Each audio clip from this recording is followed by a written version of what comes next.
Assalamualaikum warahmatullahi wabarakatuh. A'udzu billahi minasyaitonir rajim. Bismillahirrahmanirrahim.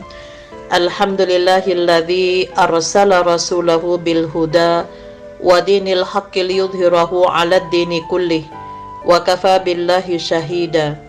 Asyhadu an la ilaha illallah wahdahu la syarikalah wa asyhadu anna Muhammadan abduhu wa rasuluhu la nabiyya ba'dah. Qala Allah Ta'ala fil kitabil karim, a'udzu billahi minasyaitonir rajim. Ya ayyuhalladzina amanu rka'u wasjudu wa'budu rabbakum waf'alul khaira la'allakum tuflihun. Wahai orang-orang yang beriman, rukuk, sujud dan beribadahlah kepada Tuhanmu serta berbuatlah kebaikan supaya kamu beruntung. Pemirsa dan pendengar yang dirahmati oleh Allah, pada Quran surat Al-Hajj ayat 77, Allah Subhanahu wa Ta'ala mengingatkan kepada kita umat Islam yang beriman kepada Allah, hendaklah memperbanyak melakukan ibadah sholat, baik yang wajib maupun yang sunnah, dan lakukan ibadah itu karena semata-mata untuk mendekatkan diri kepada Allah dan sebagai ungkapan rasa syukur atas nikmat yang telah diberikan kepada kita sebagai manusia. Di samping itu, Allah memerintahkan agar kita melakukan perbuatan yang dipandang baik, yang diizinkan oleh Allah, agar supaya kita berbahagia, bahagia di dunia dan bahagia di akhirat, yang memang menjadi cita-cita dan harapan kita sebagai orang yang beriman. Pemirsa dan pendengar yang dirahmati oleh Allah, dalam hadis yang diriwayatkan oleh Muslim dari hadis Rabi'ah bin Ka'ab Aslami yang berkata, Kuntu abitu ma'a Rasulillahi sallallahu alaihi wasallam. Adalah aku bermalam di tempat Rasulullah sallallahu alaihi wasallam, fa'ataituhu biwudu'ihi wa hajatihi.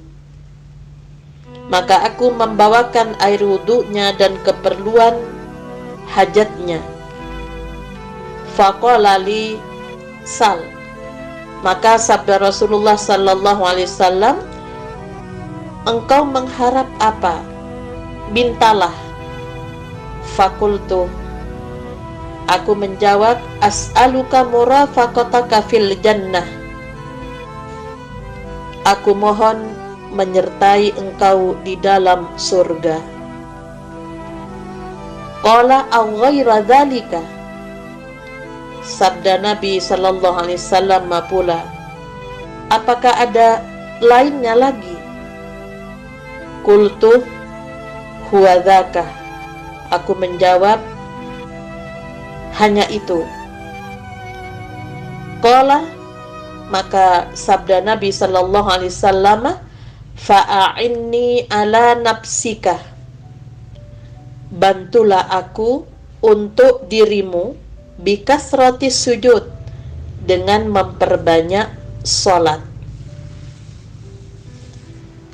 Pemirsa dan pendengar yang dirahmati oleh Allah, jika kita mengharap kedekatan dengan Rasulullah sallallahu alaihi wasallam, maka kita diperintahkan untuk banyak melakukan ibadah-ibadah sunnah selain yang difardukan di dalam Islam.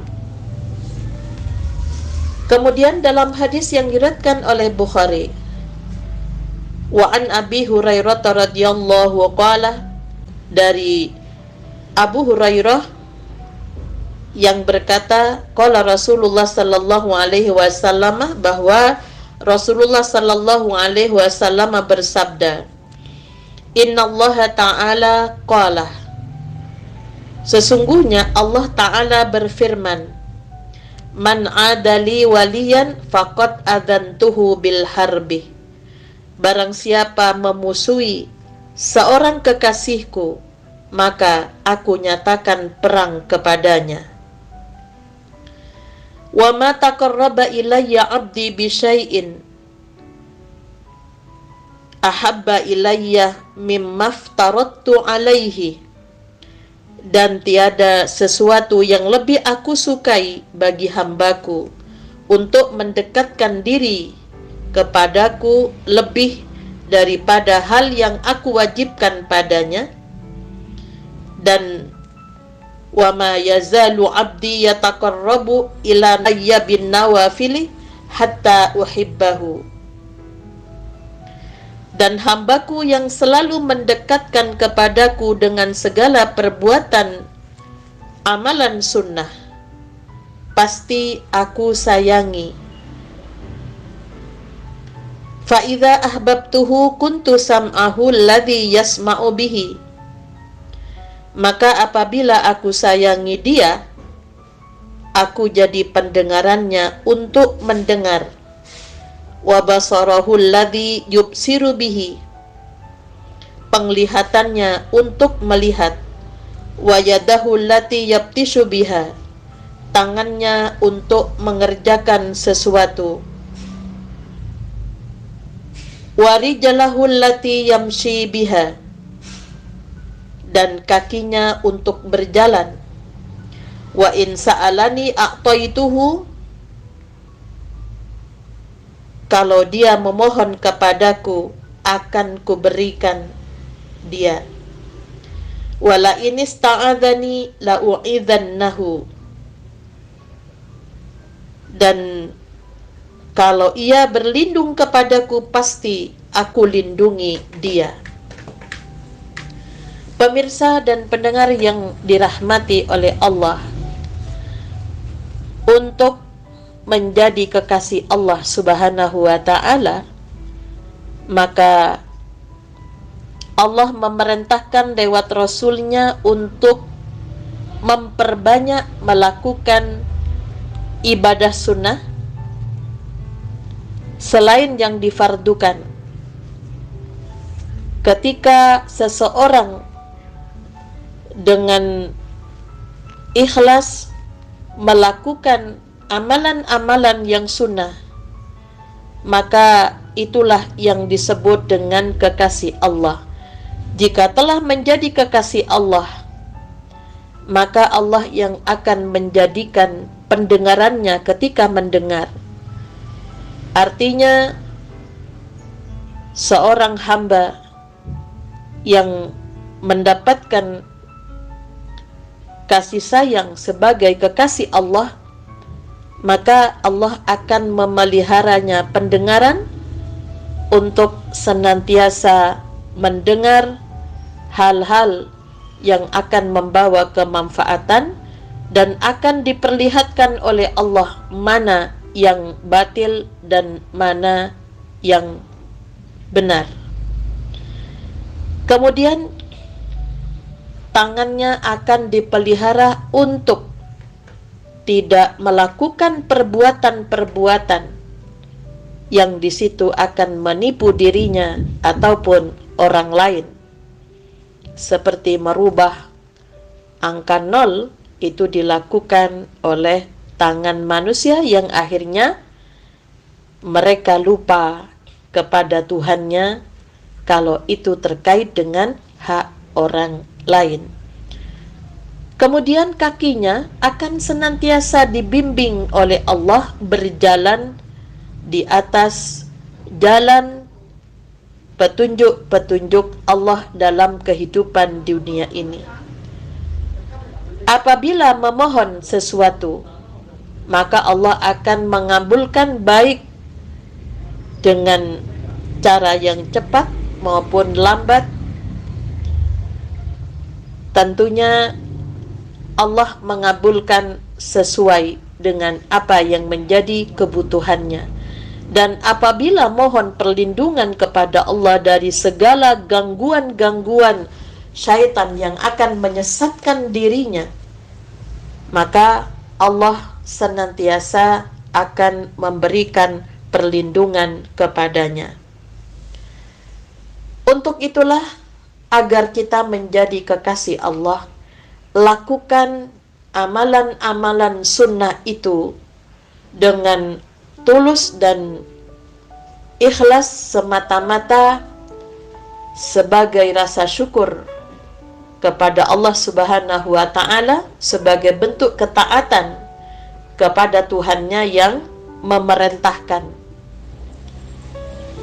Karena ada tipologi seseorang melakukan ibadah, ada yang bertipe seperti budak, kalau disuruh baru melakukan.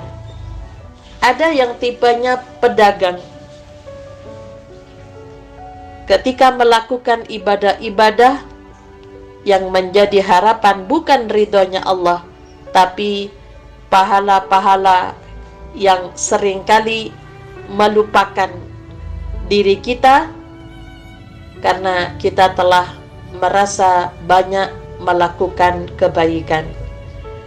Tipe yang ketiga yaitu tipe sebagai seorang hamba, di mana mereka melakukan satu ibadah hanya berharap agar supaya mendapatkan balasan dari Allah sebagai kekasih Allah yang setiap perilakunya ketika akan melakukan hal-hal yang tidak dibenarkan oleh agama, maka Allah senantiasa mengarahkan kepada jalan yang dibenarkan. Pemirsa dan pendengar yang dirahmati oleh Allah, kita sebagai orang yang beriman diharapkan pula untuk berhati-hati dengan orang yang alim, yang abid, yang banyak melakukan ibadah-ibadah sunnah dengan penuh keikhlasan hanya mengharap ridha Allah. Jika kita memusuhi mereka, orang-orang yang telah dikatakan sebagai kekasih Allah, maka Allah yang akan memerangi. Artinya apa? Kita berhadapan dengan Allah, Allah yang tidak terima kalau orang-orang yang telah menjadi kekasih Allah itu kita sakiti, kita buat sedih, kita buat susah. Tentunya kita akan berhadapan dengan Allah Subhanahu wa Ta'ala. Mudah-mudahan kita akan senantiasa menjadi orang yang beriman, yang alim dan abid, ahli ibadah kepada Allah, sehingga kita bisa mencapai tingkatan hamba yang dikatakan kekasih Allah dan nanti didekatkan dengan Rasulullah dan para sahabatnya di surganya Allah Subhanahu wa Ta'ala. Nasrum minallah wa fathun qarib wa basyiril mu'minin walhamdulillahi rabbil alamin. Assalamualaikum warahmatullahi wabarakatuh.